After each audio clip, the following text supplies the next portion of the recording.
Okay, so my name's Anthony Williams. I work for Wales and West Housing. This is Becky Davis, works for Bron Afon. Steve Martin works for Caerphilly Council. No, Gerald's not coming. Sarah's not coming. So there was 5 of us all together in our cohort. We all work in social housing. We've got lots of different experience.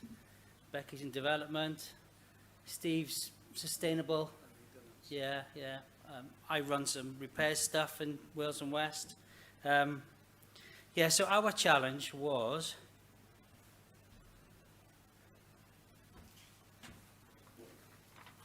our challenge statement was, and I am going to read it out, I apologise in advance. How might we use competent life cycle planning and the whole home to use routine maintenance to never miss an opportunity? It's all one sentence as well, so apologies. To improve homes, reduce bills, reduce carbon emissions with the appropriate skills and products available in Wales, residents willing to engage and participate and appropriate funding available. So that's where we started. We finished in a very different place. We recognised it was a huge challenge, I think. But for context, all of us, we've got maintenance schedules, we've got kitchens, bathrooms, windows, doors. Lots of us in the room will recognise what we do. And how do we get our decarbonisation measures that we want to implement to fit into that bigger 30-year cycle? That was the challenge. And we were a bit scared, I think, to be honest.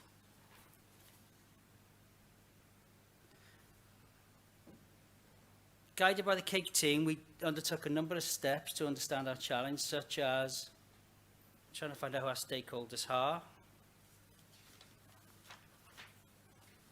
looking at our themes. Some of these themes on their own are quite significant, but together we felt they were huge.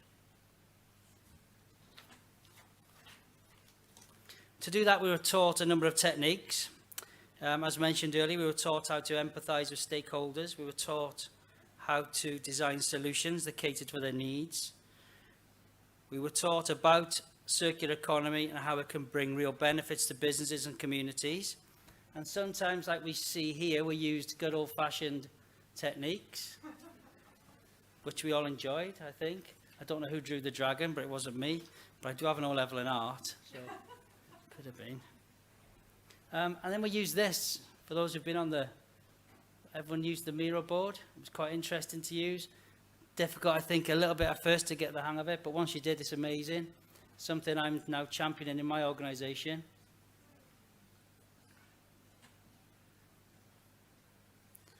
I think overall we felt we were taking on a journey to show us how to design solutions to big problems, but as a collaboration. And I think, unlike some of the guys further west, perhaps we're not as good as collaborating in the Cardiff and Valleys areas. So it's been good. The title of the presentation was The Pledge. As I said, we started with this big idea about the challenge statement of how can we get our decarbonisation measures to marry in with what we're already doing for maintenance.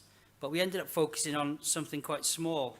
I think Becky came up with an idea after mentioning that Becky works in development and had trouble finding products that were recycled, that were reused. And when she did find them, they were quite expensive. So we talked about the idea of a pledge. Becky came up with the idea. Could we get housing associations, local authorities, contractors and suppliers to commit to the idea of the circular economy? So a pledge, like we thought it might end up being something like the green dragon standard, something like that maybe, that you could, we would all pledge this idea of trying to use recycled materials where we could. We wanted to reuse recycled materials, reduce embodied carbon, and we felt that if we were to get enough people to sign up to this pledge, that if the demand was there, that the market might develop, that prices might come down, it might become easier. For those of a certain age, if we build it, they will come. I'm not sure how many. There's a few around, I think, are old enough. We did toy with the idea of coming up with a pledge. We've just been talking about it today. We couldn't remember if we had a finished article. But the truth is, what we thought was we wanted somebody, a body, who might be able to take this idea on, that we could all get behind. And the idea of a pledge that would eventually create this market that we could all tap into.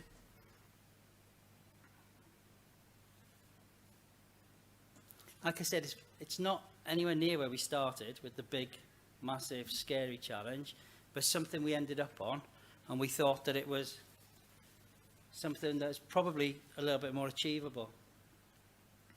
But the big thing, when we talked about this when we met last week, I think it was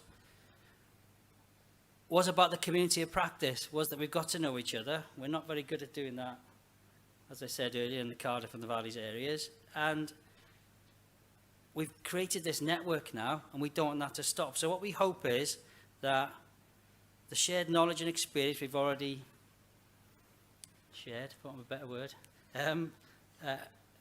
all the new skills we've learned, the fun we've had, and it has been fun, although very embarrassing at times, I've got to say. And if anyone's seen the video that Carla's got, it is quite embarrassing. And although the pledge is something we want to take forward, the big win isn't the pledge at the moment for us. It's about the community of practice. It's about getting to know each other. And so what we're going to do is we're going to meet every quarter or so, we think, and see if we can continue to work on ideas, work on things together. And if anybody from the other cohorts wants to come up to Cardiff, I'll invite you. Just give me your email. I'll even put lunch on.